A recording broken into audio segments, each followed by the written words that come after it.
Olá, seja muito bem-vinda ao Arte pela Arte, o quadro neste canal onde nós conversamos sobre criatividade fazendo miçanga, enquanto eu ainda não me mudo pra praia. Muito prazer, eu sou a Mari, sou copywriter, e no Instagram você pode me encontrar como Copy Mariana Santos. Hoje nós vamos conversar sobre um tema muito polêmico, que é esse senso de que nós estamos sendo perseguidas, de que nós estamos sendo observadas o tempo todo, e por isso a gente acaba se auto-sabotando, não conseguindo publicar as coisas que a gente gostaria no Instagram, não conseguindo performar tão bem quanto nós gostaríamos, e todos os outros efeitos colaterais que isso causa. Mas antes, quero te mostrar o que nós vamos fazer de miçanga hoje. No último vídeo do Arte pela Arte, eu estava fazendo esta bolsa belíssima. Estão vendo? Vocês conseguem ver, meninas? Conseguem ver? Tá focando? Essa bolsa aqui, eu fiz ela muito rapidamente, mas na época eu acho que eu tava fazendo essa parte aqui, né, do vídeo. Então ela já está pronta. Eu estou bem orgulhosa. Não tenho tutoriais, porque eu fui caçando um monte de coisa na internet, tudo picado. E hoje nós vamos fazer uma segunda alça, porque ela tem essa alça mais comprida, e eu quero uma alça pequenininha assim, ó. Tá vendo? Pra eu botar bem aqui, é isso que eu quero. E é isso que nós vamos fazer enquanto conversamos. A primeira mensagem, se você não tá sabendo, se você não acompanha esses vídeos eles são feitos com base em respostas das minhas caixinhas no Instagram. Por isso que eu até mencionei o Instagram antes, e vou deixar aqui na descrição do vídeo, caso você queira participar de tudo isso, né? A primeira pergunta que eu recebi, na verdade não é bem uma pergunta, porque eu fiz a pergunta dizendo o que te trava na criação de conteúdo, e eu recebi respostas tão variadas que eu consegui fazer o vídeo da semana passada e o vídeo dessa semana com essas mesmas respostas. E uma das minhas seguidoras, ela disse assim, que uma coisa que trava ela demais na criação de conteúdo é que ela não quer que pareça que ela se dá tanta importância. Assim, vamos ser sinceros? Eu acho muito cansativo quando eu vejo alguém que realmente se acha o centro do planeta Terra.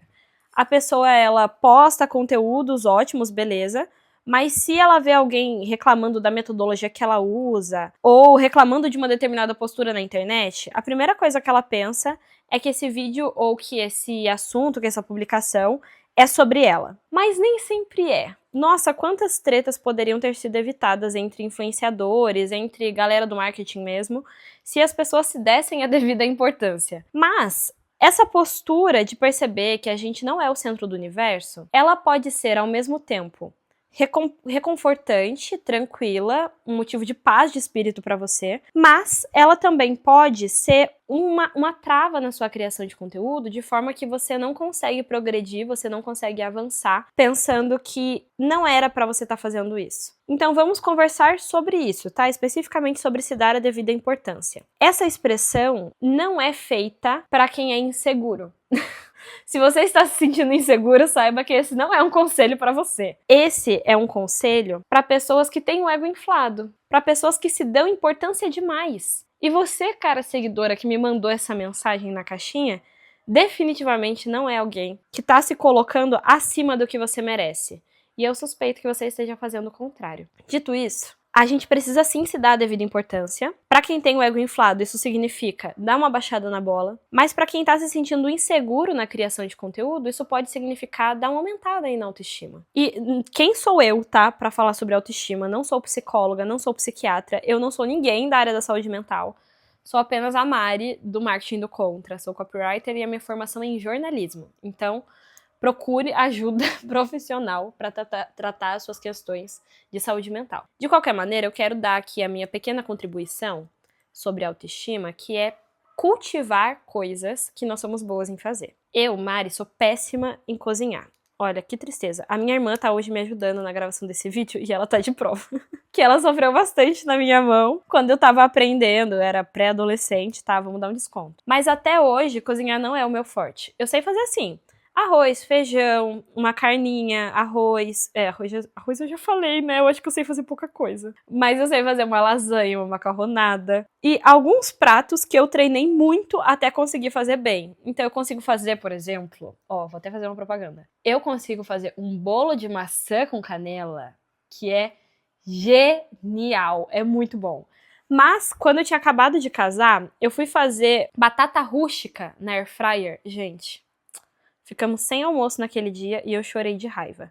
Se eu fico só na minha rotina, no meu cotidiano, fazendo coisas que eu não sou boa, eu vou me sentir o mosquito do cocô do cavalo do bandido. Ah, eu adoro essa expressão. Eu escutei alguém falando esses dias, eu achei o máximo. Eu não posso fazer só aquilo que eu sou ruim. E querendo ou não, a gente faz coisas por obrigação na nossa rotina, né? A gente sai pra trabalhar, a gente limpa a casa, a gente cozinha, que não são necessariamente coisas que a gente gosta de se vangloriar. Tipo, nossa, eu lavo o banheiro de um jeito que fica incrível. Mas é bom a gente ter esses motivos para sentir orgulho de nós mesmas para coisas que não são relacionadas com o trabalho, porque isso reflete diretamente no nosso trabalho, olha só. Então, o que você pode fazer?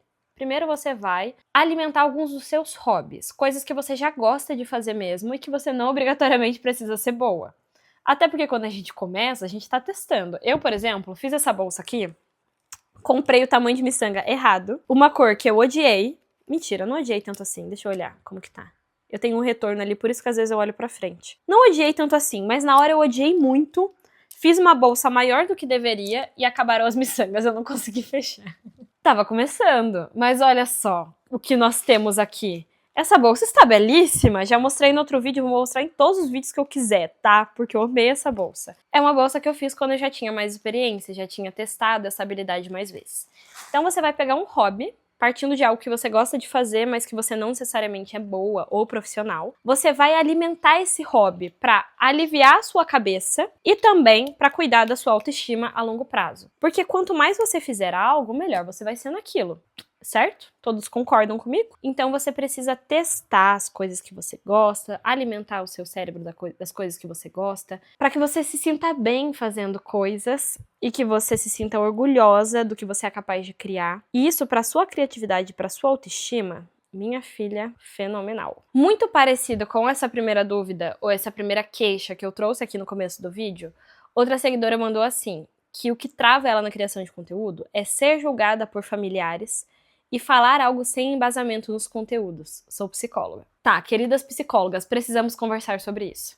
Eu tenho muitas alunas psicólogas, clientes, né, do serviço de consultoria, de mentoria que eu ofereço. E as psicólogas, elas têm um nível de cobrança de si... Ai, derrubei tudo. Elas têm um nível de cobrança, como eu ia dizendo, de si mesmas muito acima da média. Elas podem ler 45 mil artigos sobre um tema, ter uma especialização no exterior sobre aquele tema.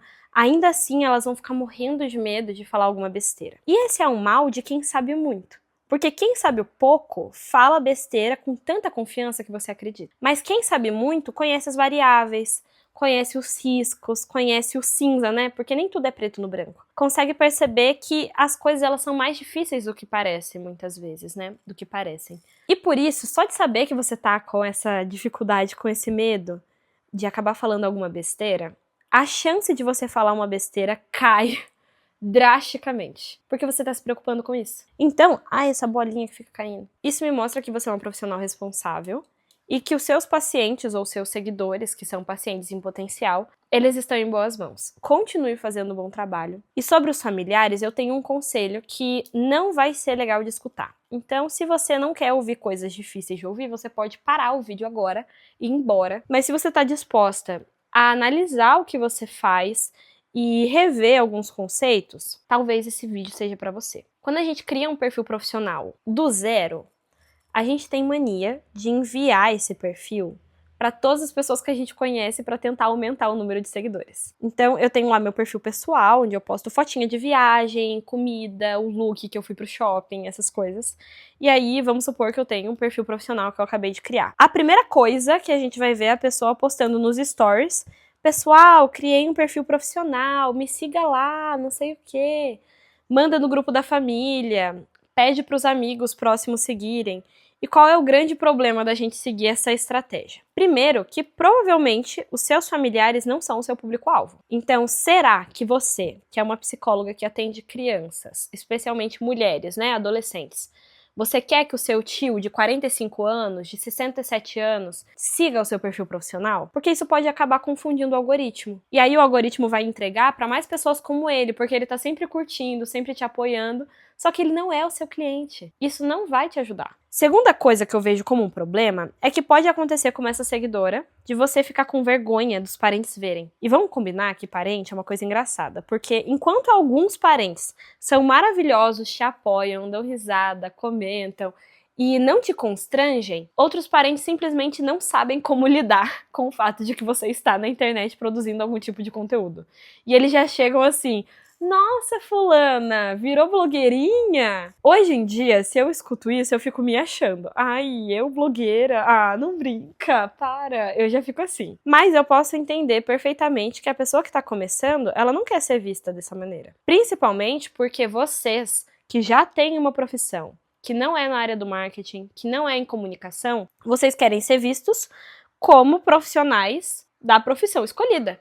Então, se você é psicóloga, você quer ser vista como psicóloga, não como blogueirinha, como marqueteira. Eu sou marqueteira de fato, então pra mim tá tudo certo, estamos resolvidas. E já que você quer ser vista pela sua profissão, ter parentes, amigos te chamando de blogueirinha pode servir como um constrangimento nesse primeiro momento. O que a gente faz então? A gente precisa lidar com o humor.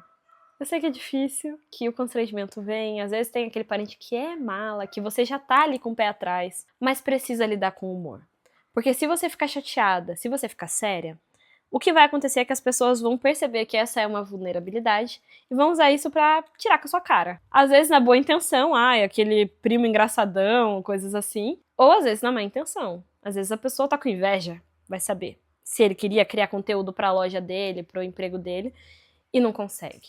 Você pelo menos tá tentando, né? Então, pra evitar tudo isso, meu conselho, se você ainda não tem um perfil profissional, é crie um do zero e não conte pra ninguém. Deixe esse perfil alcançar pessoas pouco a pouco. Se você quiser postar nos seus stories um conteúdo do seu perfil profissional, é melhor. Porque vamos supor que você fez um carrossel ou um vídeo falando sobre um tema nesse perfil profissional.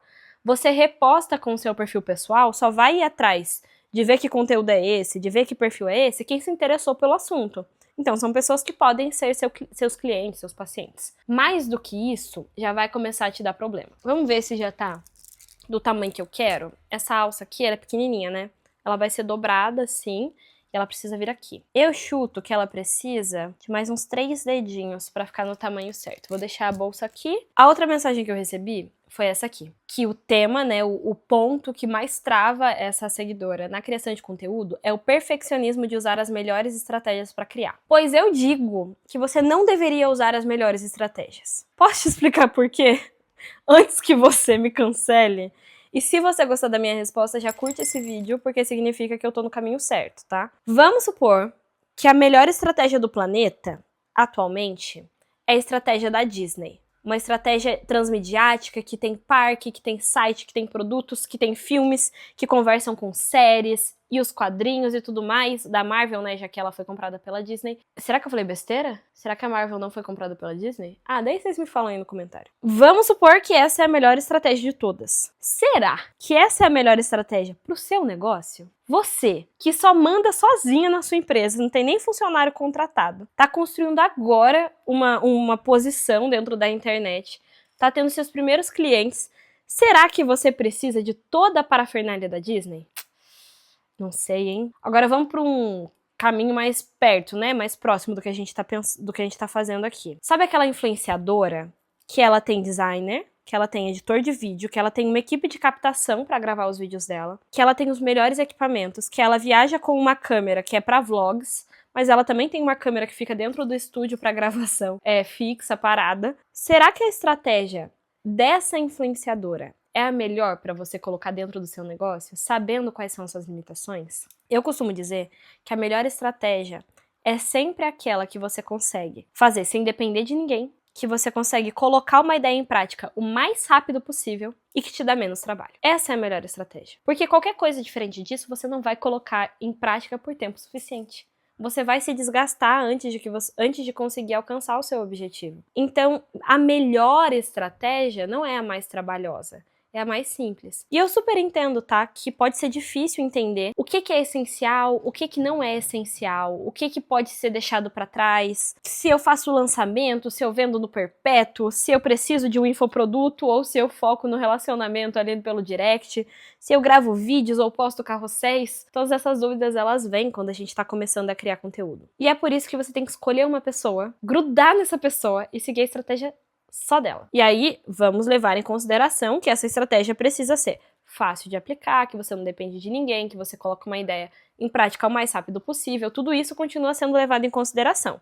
Se vierem pra cima de você, falando que você tem que fazer um negócio que dá um trabalho do cão, minha filha, você não vai fazer. Então já nem pague por isso. Agora, se você encontrou alguém que tem uma metodologia clara, uma metodologia fácil de compreender, que você olha, você se vê dentro daquela estratégia, não fica olhando para o lado, não fica tentando conciliar com as estratégias de X, Y, Z. Já me aconteceu uma vez de uma cliente contratar uma consultoria individual comigo e ao mesmo tempo ela contratar um serviço de uma social media e ao mesmo tempo contratar um rebranding. Gente, vocês acham que deu certo? Eu dei o meu melhor, tudo que eu pude fazer eu fiz. Só que ela estava tentando conciliar várias pessoas com metodologias diferentes, trabalhando em áreas distintas do negócio dela, ao mesmo tempo. E não tem nada de errado em ouvir opiniões diferentes. Só não ao mesmo tempo, né? Vamos uma de cada vez. Hoje nós conversamos bastante sobre perfeccionismo, sobre síndrome do impostor. É a primeira vez que eu uso essa expressão, mas quando a gente estava falando de se dar a devida importância e toda aquela insegurança, a gente estava falando disso. E a gente falou sobre pessoas devidamente preparadas se sentirem inseguras por saberem o quanto elas não sabem. Esse assunto dá muito pano pra manga. Se vocês quiserem outros vídeos sobre esse assunto, coloquem nos comentários. E não se esqueça de se inscrever. O Arte pela Arte é isso hoje. Não consegui terminar a minha faixa, mas se vocês quiserem ver essa bolsa pronta, eu te aconselho a me seguir no Instagram.